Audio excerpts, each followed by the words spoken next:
Now at 11, how one county is getting ahead of wildfire season. We take this large mass of fuel and make it into fine chips that can then biodegrade. Plus, a chance for parents of Portland Public Schools to share their thoughts on a major budget gap. I want to make it very clear that we are not doing this from a money perspective. Also, multiple groups pushing back on plans to demolish the Lloyd Center. I think it's uniquely Portland, and that's why we're fighting so hard to save it. And later on, the public hears from the crew of Artemis II, now that they're back on Earth. I have not processed what we just did, and I'm afraid to start even trying. Thanks for joining us at 11. I'm John Adams. As we get closer to summer, wildfire risk is top of mind after a warm winter that saw periods of very dry weather here locally. So out in Clackamas today, crews worked to clean up the forest floor at an area park. RJ Coulter was there. Here at Mount Scott Nature Park, crews are feeding downed branches and trees into a chipper as they work to prevent forest fires this summer, as the park is mere feet from nearly 100 homes. There has not been a fuels mitigation like this done before. Along the Mount Scott Nature Trail in Happy Valley, crews are trying to get ahead of potential wildfires. Right next to the homes is where we're focusing. Clackamas Fire Wildland Operations Division Chief Brent Olson describes the process. What we're doing is taking a lot of the heavier fuels and removing those so we can keep the fire intensity, if there's a fire here, low and on the ground where firefighters like myself can go in and suppress the fire. That big one. Happy Valley enlisting the help of a couple dozen Oregon National Guard troops to help clear the forest floor. Giving back to the communities is the main reason why they're here, and this is a big task, and they're excited to be here. And the troops aren't the only ones excited. A local resident we spoke with culling the brush is glad to have reinforcements. This is fantastic. We've needed it for a long time, and so I'm really happy to see the city stepping up and putting together a project like this. I hope there's more in the future. This project made possible by a $65,000 wildlife risk reduction grant from the State Fire Marshal's office. Chief Olson shows us the progress made so far. When we started the project, this is a very good representation of what we were dealing with at the start.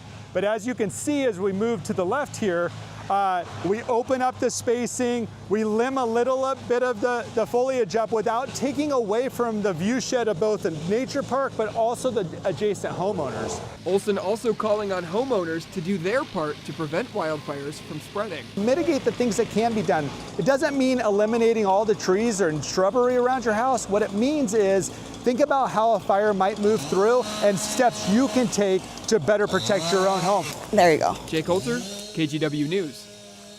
Well, the crew will be out again all day on Sunday to continue clearing up the park.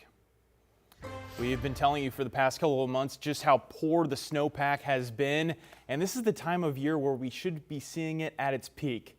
Well, that's just not the case this year. Meteorologist Joe Ranieri has more on what the next couple days are going to look like. Hey, Joe. Well, you know, hey, good evening to you, John. It has been a very rough winter in the Oregon Cascades, but going into the next couple of days, we'll actually see the snow levels drop by quite a bit by Tuesday night into Wednesday, and by Thursdays down to 2,000 feet. So you could be looking at close to over a foot potentially of new snow from Tuesday night and into early Thursday morning. But first off, we got to look at some of the upper level low that's starting to move through the northern part of California and into the southern side of the state. You can kind of see that counterclockwise rotation. Well, that's that low that's been bringing us all the wet conditions we've seen so far, of course, late last night and earlier today. At the Portland International Airport, we've seen just about a fourth of an inch of rain. Over in McMinnville, about 2/10 of an inch of rain. In the central and the southern part of the Willamette Valley, you saw 6/10 of an inch of rain. Just over that, you're going to be seeing more of that system just kind of sit in that area here the next 12 to 18 hours. So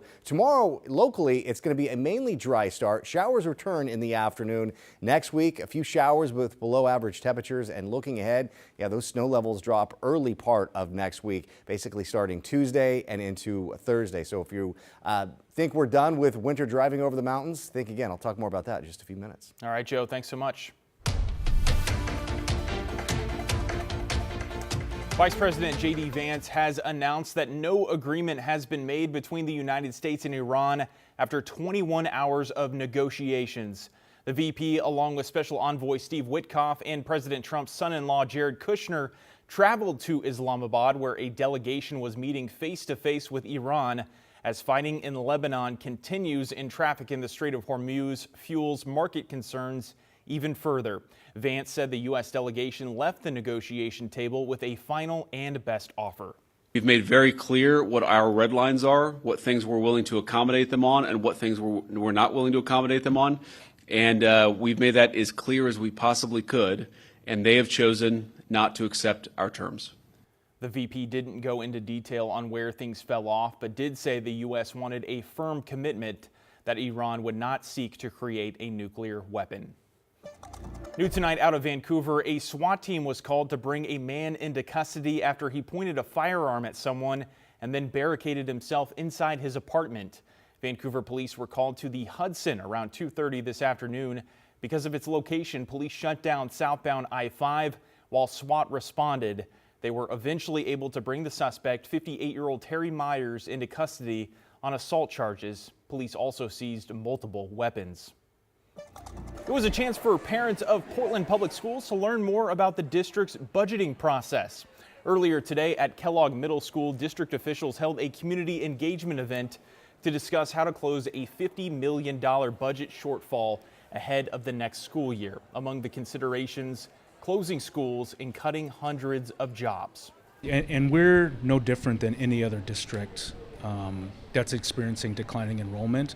And so our whole purpose is foundationally have well-resourced schools where all of our kids can have access to rigorous, comprehensive programming.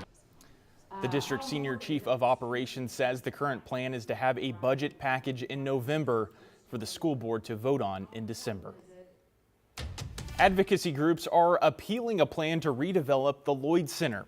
It comes a month after Portland's Design Commission approved a vision to create a new multi-use site with housing and retail space. Owners of the mall say these appeals, which they call baseless, would just lead to further delay at a time when housing and investment is needed in the city. Advocates argue that can still happen without completely doing away with the mall. The appeal is really our last formal opportunity to say, hey, look, no, we think you're making a mistake. We're here saying, look, let's do this in a more sort of phased, sane way where we keep what's working about the mall, condense some of these businesses closer to the ice rink. Worth noting, this appeal is limited to the future redevelopment plans, not the demolition of the mall. That's still set to happen before the end of the year. Some good traffic news on the way. The Broadway Bridge is set to open to all traffic again tomorrow after a 6-month closure. It's been shut down since last October, so road crews could replace the bridge deck and install new streetcar tracks. Multnomah County does say there will be another short-term closure coming up next weekend, so crews can do final installations. Turns out then that legs are the most stable way to be dynamically stable. Yeah. Hard to do that on wheels, right? Well, a stage for all kinds of ideas, perspectives, and creations. Today, Portland Center Stage hosted TEDx Portland at the Armory on Northwest 11th. Between the two sessions, there were more than a dozen speakers and interviews covering a wide range of topics. This year's theme was homecoming. To emphasize that, one of the featured interviews was WNBA legend Diana Taurasi, discussing in part the return of the Portland Fire. There's not many franchises that come back on the scene and everyone's happy. When Portland was announced, everyone was happy. You know, I think that is the beauty about this city and this fan base.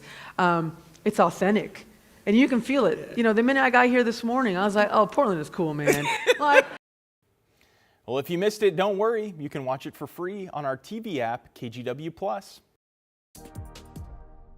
Considered goodwill ambassadors to the city of Portland, and they just got a new member who is very dear to us here at KGW.